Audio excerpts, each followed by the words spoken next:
여보 돈이 다 없어졌어. 65세 김철호 씨의 떨리는 목소리였습니다. 교육 공무원으로 35년간 성실히 일하며 모은 소중한 은퇴자금 3억 원이 하루아침에 사라져버린 것이었습니다. 구독과 좋아요 꼭 부탁드립니다. 사건은 2023년 11월 어느 추운 오후에 터졌습니다. 평소처럼 투자 수익을 확인하려던 철호 씨는 화면에 뜬 메시지를 보고 눈앞이 캄캄해졌습니다. 서비스 일시 중단이라는 짧은 문구와 함께 연락처까지 모두 차단된 상태였습니다. 이게 무슨 일이야? 어제까지만 해도 멀쩡했는데. 철호 씨는 급히 인터넷을 검색해 봤습니다. 그리고 충격적인 진실을 마주했습니다. 자신이 믿고 투자했던 회사가 전형적인 폰지 사기 업체였다는 것을 말입니다. 하지만 1년 전만 해도 상황은 전혀 달랐습니다. 2022년 12월 막 정년퇴직을 한 철호 씨는 퇴직금과 연금으로 받은 3억 원을 어떻게 운용할지 고민이 많았습니다. 은행 적금으로는 이자가 너무 적었고 주식은 위험해 보였습니다. 그러던 중 동네 선배의 소개로 만나게 된 것이 바로 이 투자 회사였습니다. 김 선생님, 이 회사는 정말 확실해요. 매달 원금의 13.3%, 연 160%의 수익을 보장합니다. 해외 부동산과 가상화폐 투자로 안정적인 수익을 내고 있거든요. 투자 상담사 박 씨의 말은 매우 설득력 있었습니다. 깔끔한 사무실, 전문적인 프레젠테이션, 그리고 실제로 투자하고 있다는 지인들의 증언까지. 모든 것이 완벽해 보였습니다. 정말 안전한가요? 35년 동안 모은 돈인데. 물론입니다. 저희는 금융감독원에 등록된 정식 투자회사고요. 지금까지 손실을 본 고객이 한 명도 없습니다. 김 선생님 같은 분들을 위한 맞춤형 상품이에요. 철호 씨는 마음을 정했습니다. 평생 모은 3억 원을 모두 이 회사에 투자하기로 한 것입니다. 아내 순자 씨는 조금 걱정스러워했지만 철호 씨의 확신에 찬 모습에 결국 동의했습니다. 그리고 투자 첫 달 정말로 400만 원의 수익금이 통장에 입금되었습니다. 여보 봐. 정말 들어왔어. 400만 원이나. 철호 씨 부부는 기쁨에 들떠 있었습니다. 두 번째 달에도 세 번째 달에도 꾸준히 400만 원씩 들어왔습니다. 이는 철호 씨 부부의 생활을 완전히 바꿔놓았습니다. 투자 수익이 들어오기 시작한 후 철호 씨 가족의 삶은 180도 달라졌습니다. 매달 400만 원의 부수입은 은퇴 후 팍팍해진 생활에 윤기를 더해 주었습니다. 아빠 정말 대단하세요. 이렇게 투자를 잘하실 줄 몰랐어요. 큰딸 영미가 감탄하며 말했습니다. 철호 씨는 뿌듯한 마음으로 가족들에게 자랑했습니다. 아빠가 35년 교직 생활하면서 공부 좀 했거든. 이런 좋은 투자처를 찾는 것도 능력이야. 실제로 김 씨 부부의 생활은 풍요로워졌습니다. 매주 외식을 하고 좋은 한우를 사서 먹고 손자들에게 용돈도 넉넉히 주었습니다. 순자 씨는 평생 써보지 못한 고급 화장품을 사기 시작했고 철호 씨는 골프 레슨을 등록했습니다. 여보, 우리 제주도 여행 가지 않을래? 펜션 말고 호텔로. 좋지. 이제 우리도 좀 호화롭게 살아보자. 봄에는 제주도로, 여름에는 강원도로 여행을 다녔습니다. 평생 전략하며 살았던 부부에게는 꿈만 같은 시간이었습니다. 철호 씨는 동네 친구들에게도 자랑했습니다. 나 투자해서 매달 400씩 들어와. 정말 좋은 회사 알게 됐어. 정말? 나도 좀 소개해줘. 하지만 철호 씨는 조심스럽게 거절했습니다. 아직은 안 돼. 내가 좀 더 확인해 본 다음에. 사실 투자 회사에서는 추천을 하면 보너스를 준다고 했지만 철호 씨는 혹시 친구들에게 피해를 끼칠까 봐 걱정이 되었습니다. 지금 보니 그나마 다행인 일이었습니다. 6개월이 지나고 8개월이 지나고 1년이 되어 가도록 매달 정확히 400만 원씩 들어왔습니다. 철호 씨는 완전히 확신하게 되었습니다. 이제 정말 안전한 것 같아. 벌써 1년 가까이 되는데 한 번도 늦은 적이 없잖아. 순자 씨도 이제는 완전히 안심하고 있었습니다. 매달 들어오는 돈으로 생활비를 쓰고도 남아서 적금까지 넣을 수 있었으니까요. 그러던 중 투자회사에서 추가 투자 제안이 들어왔습니다. 김 선생님, 지금 특별 상품이 나왔습니다. 기존 투자금에 1억만 더 추가하시면 월 수익률을 15%로 올려드릴 수 있어요. 철호 씨는 고민했습니다. 1억이라는 돈이 만만치 않았지만 지금까지의 경험을 보면 이 회사는 정말 믿을만했습니다. 집을 담보로 대출받아서 투자해볼까? 하지만 순자 씨가 강하게 반대했습니다. 아니에요. 지금도 충분히 잘 살고 있잖아요. 더 욕심부리지 말아요. 결국 철호 씨는 추가 투자를 포기했습니다. 지금 생각해보면 정말 다행인 결정이었습니다.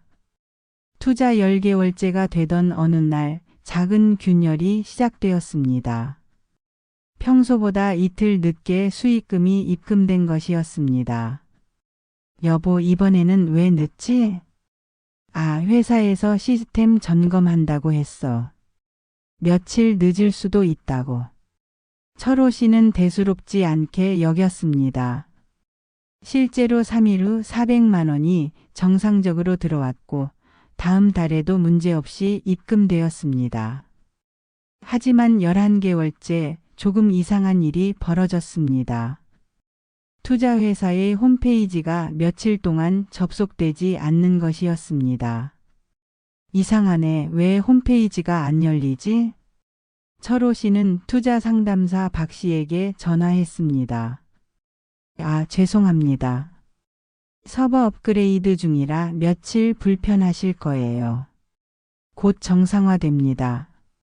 하지만 일주일이 지나도 홈페이지는 복구되지 않았습니다. 철호 씨는 점점 불안해지기 시작했습니다. 여보, 혹시 이 회사 괜찮은 거겠지? 뭔 소리야. 벌써 1년 가까이 정확하게 주고 있는데. 그러던 중 12개월째 되던 날 충격적인 소식을 접하게 되었습니다. 동네 선배 이 씨가 급히 전화를 걸어온 것이었습니다. 철호야, 큰일 났어. 그 투자회사 사기였어. 뭐라고요? 무슨 소리세요? 뉴스에 나왔어. 폰지 사기라고. 신규 투자자 돈으로 기존 투자자들에게 배당 준 거였다고.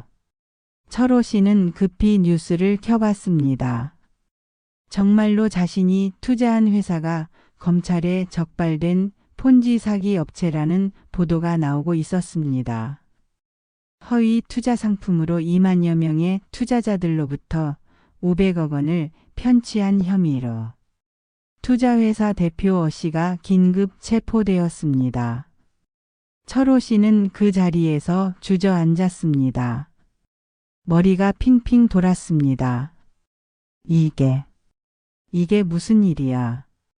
순자 씨도 뉴스를 보고는 얼굴이 하얗게 변했습니다. 여보, 그럼 우리 돈은? 우리 3억은 어떻게 되는 거야? 김 씨는 떨리는 손으로 투자회사에 전화를 걸어봤습니다. 하지만 현재 사용할 수 없는 번호라는 안내 음성만 들렸습니다. 그날 밤 김 씨 부부는 한잠도 잘 수 없었습니다. 35년간 모은 소중한 돈이 하루아침에 사라져버린 현실을 받아들일 수가 없었습니다. 내가 무슨 짓을 한 거야. 철호 씨는 자책감에 괴로워했습니다. 평생 신중하게 살아온 자신이 어떻게 이런 사기에 당할 수 있었는지 이해할 수 없었습니다. 다음 날 아침 철호 씨는 떨리는 마음으로 자녀들에게 전화를 걸었습니다. 가장 먼저 큰딸 영미에게 상황을 설명했습니다. 영미야, 아빠가 할 말이 있어. 네, 아빠. 무슨 일이세요? 그 투자한 돈 말이야. 사기를 당했어. 전화기 너머로 잠깐의 침묵이 흘렸습니다. 네? 뭐라고 하셨어요? 폰지 사기라고. 3억이 다 없어졌어. 아빠 농담하시는 거죠? 매달 400씩 받고 있었잖아요. 철호 씨는 목이 메어 제대로 말을 할 수 없었습니다. 영미는 점점 목소리가 높아졌습니다. 아빠, 정말 3억이 다 없어졌다는 거예요. 35년 모은 돈이? 미안해. 아빠가 잘못했어. 그날 오후 영미와 둘째 아들 민수가 집으로 달려왔습니다. 평소 온화하던 자녀들의 표정이 당황한 모습으로 아버지를 만나러 왔습니다. 아빠, 도대체 어떻게 된 일이에요? 처음부터 차근차근 설명해 주세요. 철호 씨는 지난 1년간의 일을 자세히 설명했습니다. 투자 결정 과정, 매달 받은 수익금, 그리고 어제 알게 된 사실까지. 아빠, 어떻게 그런 판단을 하셨어요? 연 160%? 그게 말이 되는 수익률이라고 생각하신 거예요. 민수의 차가운 목소리였습니다. 평소 아버지를 존경하던 아들의 실망스러운 표정이 김 씨의 마음을 더욱 아프게 했습니다. 그때는 정말 믿을 만해 보였어. 실제로 1년 가까이 돈도 나왔고. 그게 폰지 사기라는 거잖아요.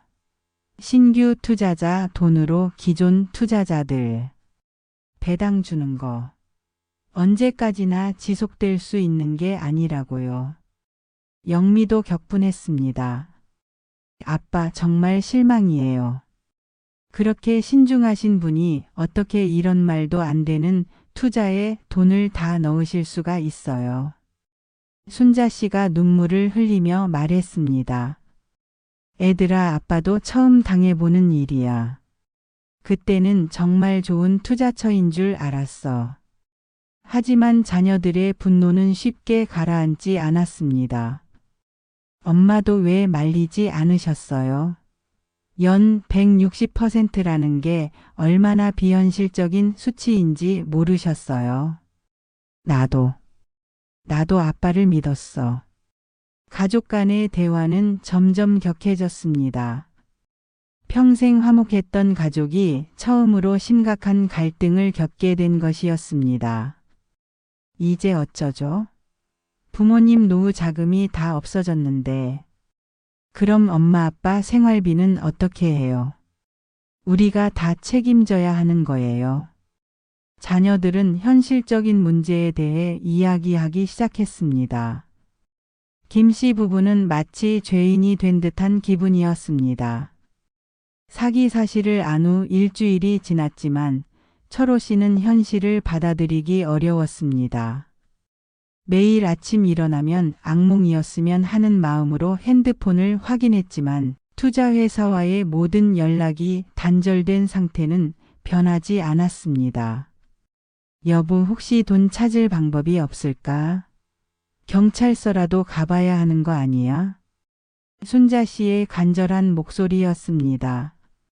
하지만 김 씨는 이미 인터넷으로 관련 정보를 찾아본 상태였습니다. 이미 수백 명이 피해 신고를 했대. 하지만 회사 자산은 거의 남아있지 않다고 해. 돈을 찾기는 어려울 것 같아. 뉴스에서도 연일 관련 보도가 나왔습니다. 피해자들의 인터뷰를 보면서 철호 씨는 자신만 당한 게 아니라는 걸 알 수 있었지만 그러나 그것이 위로가 되지는 않았습니다. 저도 평생 모은 돈 5억을 다 잃었어요. 이제 어떻게 살아야 할지. 아이들 대학 등록금까지 넣었는데 정말 막막해요. 집도 담보 잡아서 대출까지 했는데 어떡해요. 남편 몰래 넣은 건데 어떻게 해요. 은행 대출 받아서 투자했어요. 카드로 대출해서 투자했어요. 빚만 남았네요. TV 속 피해자들의 절망적인 목소리를 들으며 철호 씨는 더욱 깊은 절망에 빠져들었습니다. 집안 분위기도 점점 더 어두워졌습니다. 평소 웃음이 끊이지 않던 집이 무덤같이 조용해졌습니다. 철호 씨는 밥맛도 없고 잠도 제대로 잘 수 없었습니다. 내가 정말 바보였어. 어떻게 그런 말도 안 되는 수익률을 믿었을까? 자책감과 후회가 끝없이 밀려왔습니다. 교육 공무원으로 35년간 성실히 일하며 모은 소중한 돈을 한순간에 잃어버린 현실이 받아들여지지 않았습니다. 더 큰 문제는 앞으로의 생활이었습니다. 매달 400만 원씩 들어오던 돈이 사라지자 기본 생활비도 빠듯해졌습니다. 연금과 적금 이자만으로는 이전처럼 여유로운 생활을 할 수 없었습니다. 여보, 이제 외식도 못하겠어. 모든 걸 절약해야 해. 순자 씨도 현실을 받아들이기 어려워했습니다. 1년 동안 누렸던 풍요로운 생활이 모두 거짓된 것이었다는 사실이 더욱 괴로웠습니다. 그 좋은 화장품도 맛있는 음식도 다 거짓으로 번 돈이었네. 철호 씨는 동네 친구들을 만나는 것도 꺼려했습니다. 투자로 수익을 내고 있다고 자랑했던 기억이 부끄러웠기 때문입니다. 나 때문에 친구들까지 투자했다면 어쩔 뻔했어. 그나마 말리기를 잘했네. 하지만 그조차도 큰 위로가 되지 않았습니다. 자신의 판단력에 대한 신뢰가 완전히 무너져버린 상태였기 때문입니다. 밤마다 철호 씨는 잠 못 이루며 생각했습니다. 내 인생이 이렇게 끝나는 건가? 65살에 이런 일을 당하다니. 시간이 지날수록 가족들의 반응은 더욱 차가워졌습니다. 처음에는 분노했던 자녀들이 이제는 아예 연락을 잘하지 않았습니다. 아빠, 저희도 할 말이 없어요. 왜 그런 투자를 하신 거예요? 생활비 보태드리기 어려울 것 같아요. 영미의 말이었습니다. 자녀들 나름대로도 각자 생활이 있었고 갑자기 부모님 생활비까지 책임져야 하는 상황이 부담스러웠습니다. 우리가 뭔가 도와드릴 수 있는 건 없을까 생각해 봤는데 솔직히 어려워요. 민수도 마찬가지였습니다. 아직 어린 자녀들을 키우고 있는 상황에서 부모님까지 부양하기에는 경제적 여유가 없었습니다. 철호 씨는 자녀들을 원망할 수 없었습니다. 자신이 저지른 실수 때문에 자녀들에게까지 부담을 주고 싶지 않았습니다. 괜찮다. 우리가 알아서 할 테니까 너희는 신경 쓰지 마라. 하지만 속으로는 서운한 마음이 컸습니다. 자녀들을 위해 평생 희생하며 살았는데 정작 자신이 어려울 때는 도움을 받기 어렵다는 현실이 아팠습니다. 가족 모임도 자연스럽게 줄어들었습니다. 명절에 가족들이 모여도 분위기가 어색했습니다. 할아버지, 왜 이렇게 조용하세요? 예전에는 재미있는 이야기 많이 해주셨는데. 손자의 순수한 질문에 김 씨는 답할 말을 찾지 못했습니다. 예전처럼 용돈을 넉넉히 줄 수도 없었고 밝은 모습을 보이기도 어려웠습니다. 할아버지가 요즘 좀 피곤해서 그래.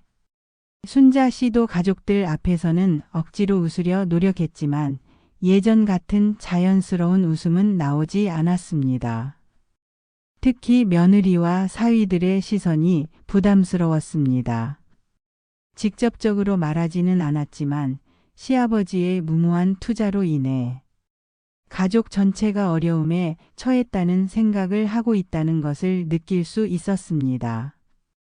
아버님께서 좀 더 신중하셨다면 며느리가 남편에게 하는 말을 우연히 듣게 된 철호 씨는 더욱 위축되었습니다. 동네에서도 마찬가지였습니다.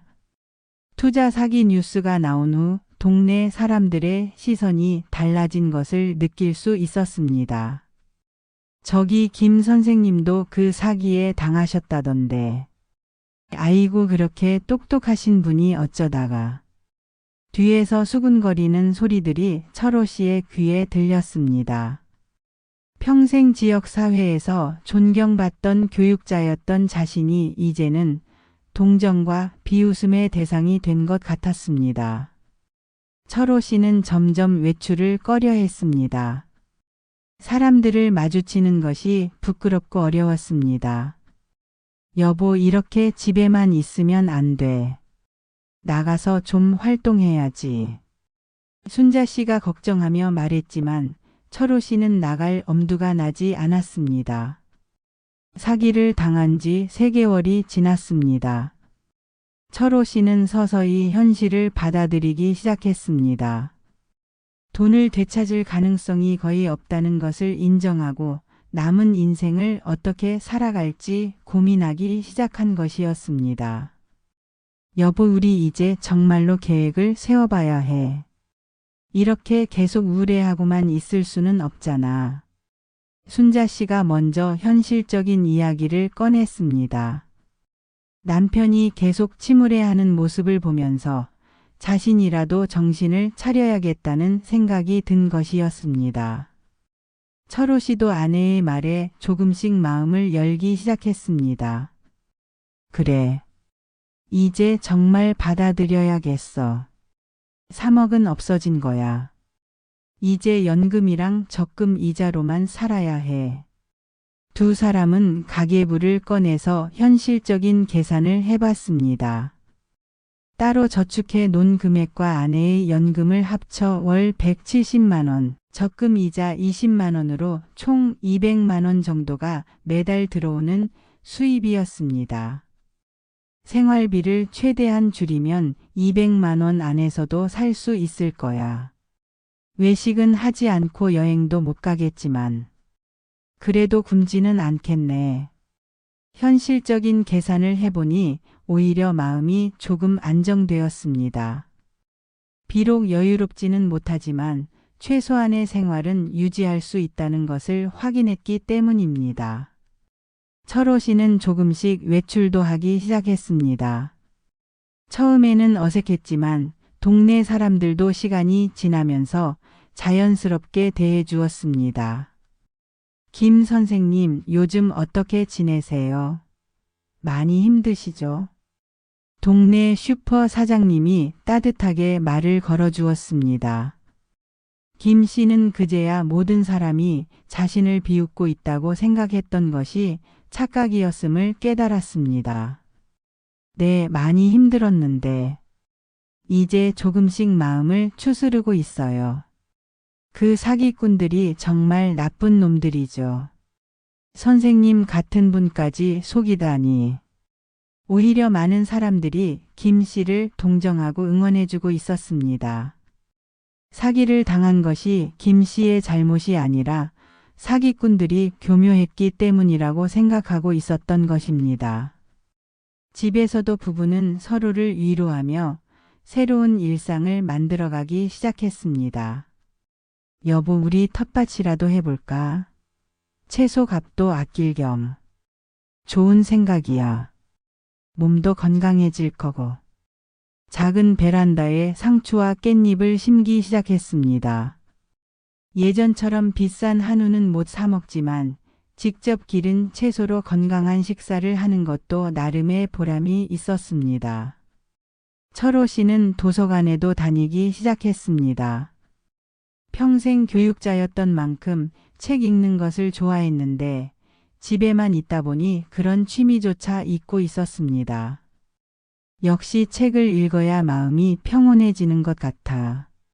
경제적으로는 어려워졌지만 오히려 정신적으로는 조금씩 안정을 찾아가고 있었습니다. 물질적인 풍요로움이 전부가 아니라는 것을 깨달았기 때문입니다. 철호 씨가 현실을 받아들이고 조금씩 일상을 되찾아가면서 뜻밖의 변화가 생기기 시작했습니다. 같은 사기를 당한 피해자들과 연결되면서 새로운 인간관계가 형성된 것이었습니다. 김 선생님, 저도 같은 회사에 투자했던 최선규입니다. 혹시 시간 있으시면 차라도 한잔 하실까요? 동네에서 우연히 만난 최 씨는 철호 씨보다 3살 많은 68세였습니다. 역시 비슷한 금액을 잃었다고 했습니다. 처음에는 서로 어색했지만 같은 아픔을 겪은 사람끼리만 느낄 수 있는 공감대가 있었습니다. 정말 억울하죠. 평생 성실하게 산 사람들만 골라서 속이는 것 같아요. 맞아요. 우리가 너무 순진했나 봐요. 최 씨와의 만남을 통해 김 씨는 자신만 그런 실수를 한 것이 아니라는 위로를 받았습니다. 그리고 더 중요한 것은 같은 처지의 사람들이 서로 어떻게 극복해 나가고 있는지 알 수 있었습니다. 저는 이제 동네 복지관에서 아이들에게 바둑을 가르치고 있어요. 적은 용돈 정도 되지만 그래도 보람이 있더라고요. 최 씨의 이야기를 들으며 철호 씨도 새로운 가능성을 생각해 보게 되었습니다. 나도 뭔가 할 수 있는 일을 찾아봐야겠네요. 철호 씨는 평생 교사로 일했던 경험을 살려 동네 아이들에게 학습 지도를 해주기 시작했습니다. 많은 돈은 아니지만 월 50만 원 정도의 수입이 생겼습니다. 선생님, 정말 감사해요. 우리 아이가 국어를 이렇게 좋아한 적이 없었어요. 학부모들의 고마운 인사를 받으며 철호 씨는 오랜만에 보람을 느꼈습니다. 돈을 잃었다고 해서 자신의 모든 가치가 사라진 것은 아니었습니다. 순자 씨도 변화하기 시작했습니다. 동네 부녀회 활동에 적극적으로 참여하면서 새로운 친구들을 사귀었습니다. 여보, 다음 주에 봉사활동 가는데 같이 갈래요? 봉사활동. 독거 어르신들 밑반찬 만들어 드리는 거예요. 우리보다 더 어려운 분들이 많더라고요. 봉사활동을 하면서 김 씨 부부는 중요한 깨달음을 얻었습니다. 자신들이 돈을 잃었다고 해서 세상에서 가장 불행한 사람이 된 것은 아니라는 것을 알게 된 것입니다. 우리는 그래도 집이 있고 연금도 나오고 건강하잖아요. 정말 감사해야 할 것들이 많네요. 물질적인 손실이 컸지만 오히려 진짜 중요한 것이 무엇인지 깨닫는 계기가 되었습니다. 사기를 당한 지 1년이 지났습니다. 철호 씨는 이제 완전히 새로운 삶에 적응했습니다. 비록 경제적으로는 예전만 못하지만 정신적으로는 오히려 더 충실한 삶을 살고 있었습니다. 자녀들과의 관계도 서서히 회복되기 시작했습니다. 처음에는 분노했던 자녀들도 시간이 지나면서 부모님의 노력하는 모습을 보고 이해하며 마음을 열기 시작한 것입니다. 아빠, 요즘 정말 달라지신 것 같아요. 예전보다 더 활기차 보여요. 영미가 집에 놀러와서 말했습니다. 실제로 철호 씨는 학습 지도와 봉사활동을 하면서 새로운 활력을 찾고 있었습니다. 그런가? 처음엔 정말 힘들었는데 이제는 이것도 나름 괜찮은 삶인 것 같아. 아빠가 아이들 가르치시는 모습 보니까 정말 선생님이구나 싶었어요. 돈이 전부가 아니라는 걸 다시 느꼈어요. 민수도 마찬가지였습니다. 아빠, 제가 너무 질책만 드린 것 같아요. 사실 저도 투자 실패한 적 있거든요. 그때 아빠가 위로해 주셨는데 가족들이 다시 화목해지면서 철호 씨는 마음의 평화를 찾을 수 있었습니다. 돈보다 소중한 것이 가족이라는 것을 새삼 깨달았습니다. 철호 씨는 자신의 경험을 바탕으로 다른 노인분들에게 투자 사기 예방 교육도 하기 시작했습니다. 여러분, 연 10% 이상의 수익률을 보장한다고 하면 일단 의심해 보세요. 특히 160%라는 말도 안 되는 수치는 100% 사기입니다. 그럼 선생님은 왜 당하셨어요? 그때는 믿을만해 보였고요. 중요한 건 지나친 욕심이 생기더라고요. 그래서 더 위험한 거죠. 저 같은 실수를 하지 마세요. 자신의 실패 경험을 솔직하게 공유하면서 다른 사람들이 같은 피해를 당하지 않도록 도왔습니다. 이런 활동을 통해 철호 씨는 자신의 실수가 완전히 무의미하지만은 않다는 것을 느꼈습니다. 순자 씨와의 관계도 더욱 돈독해졌습니다. 어려운 시기를 함께 극복하면서 서로에 대한 고마움을 더 크게 느끼게 되었기 때문입니다. 여보, 그때 당신이 추가 투자 말렸던 게 정말 다행이야. 만약 집까지 담보로 잡혔다면 이제 그런 얘기는 하지 말아요. 우리 지금도 충분히 행복하잖아요. 두 사람은 이제 작은 것에서도 행복을 찾을 수 있게 되었습니다. 텃밭에서 기른 채소로 만든 저녁 식사, 도서관에서 함께 읽는 책, 손자들과 보내는 시간. 돈으로 살 수 없는 소중한 것들의 가치를 깨달았습니다. 사실 그 돈이 있을 때보다 지금이 더 진짜 행복인 것 같아요. 순자 씨의 말에 김 씨도 고개를 끄덕였습니다. 그러게 말이야. 그때는 돈에 취해서 정작 중요한 걸 놓치고 있었나 봐. 철호 씨는 이제 새로운 목표를 갖게 되었습니다. 남은 인생을 돈이 아닌 의미 있는 일에 바치겠다는 것이었습니다. 앞으로 10년은 더 아이들을 가르치고 봉사활동도 하고 진짜 보람 있는 삶을 살고 싶어. 65세에 겪은 큰 시련이었지만 철호 씨는 그것을 통해 인생의 진짜 가치를 찾을 수 있었습니다.